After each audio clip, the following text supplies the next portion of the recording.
Welcome to Luca and Miguel. Enjoy the video. You begin by creating predictability.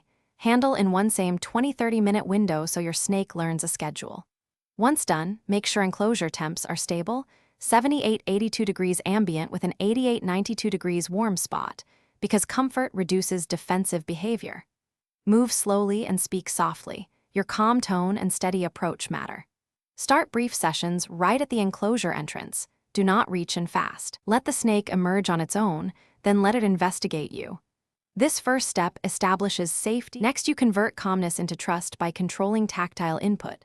Present a flat palm, fingers together, make 1 2-inch contact, and allow the python to move onto you before lifting. Once done, keep lifts short, 5 to 10 minutes, and increase duration by 1 to 2 minutes each session so the snake acclimates without stress. Rotate times slightly but keep predictable patterns. Use a neutral scent, wear the same shirt for a night, to make your smell familiar. These steps teach the snake you are non-threatening. Finish by reinforcing positive associations. Always end sessions calmly and return the snake gently to its hide so you create safe endings. If the python hisses, tightens into an S or strikes, pause for 24-72 hours and cut future session length by about 50% until calm returns. Once done, resume with the gentler approach and shorter lifts.